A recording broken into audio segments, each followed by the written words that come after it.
வணக்கங்க. நான் இப்போ புளிக்கூட்டு செய்ய போகிறேன். அதுக்கு மிளகாய் லைட்டாக கீறிக்கோங்க.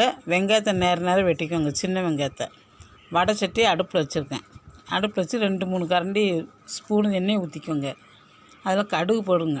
போட்டு கடுகு வெடிச்சது 2 வெந்தயத்தை போட்டுங்க. சும்மா கொஞ்சோண்டு போட்டிங்கன்னா போதும். போட்டுட்டு வெந்தயமும் பொரிஞ்சது இந்த வெங்காயம், பச்சை மிளகாய், கருவேப்பிலை அது 3ஐயும் போட்டு நல்லா வதக்குங்க. பொன்னிறமாக வதக்கிடுங்க. பொன்னிறமாக வதக்குனதும் லைட்டாக உப்பு போடுங்க. உப்பு போட்டு நல்லா வதக்குங்க. பெருங்காயத்தூள் கொஞ்சம் போடுங்க. போட்டு நல்லா வதக்குங்க. வதக்கிட்டு இந்த புளியை கரைச்சி ஊற்றுங்க. புளி ஊற வச்சுருந்தோம்ல, அந்த புளியை எடுத்து ஊற வேணுங்க, கரைச்சி ஊற்றுங்க. ஒரு எலுமிச்சம்பழம் அளவுக்கு ஊற வச்சுருக்கேன், அதை கரைச்சி ஊற்றுங்க. ஊற்றிட்டு கொஞ்சம் தண்ணி ஊற்றிடுங்க. ரொம்ப தண்ணி வேண்டாம். உப்பு போட்டுருங்க. ஏன்னா மிளகாய் வெங்காயத்தில் கொஞ்சம் தான் உப்பு போட்டிருக்கேன். ஆனால் இதில் தேவையானாலும் உப்பு போட்டுக்குங்க.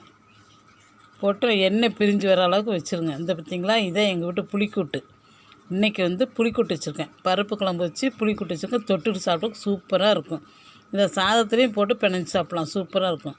எங்கள் பேர பிள்ளைகளாம் நல்லா சாப்பிட்டாங்க. சூப்பராக இருக்குது, சூப்பராக இருக்குன்னு. ஒரு நாளைக்கு நீங்களும் செஞ்சு சாப்பிட்டு பாருங்கள்.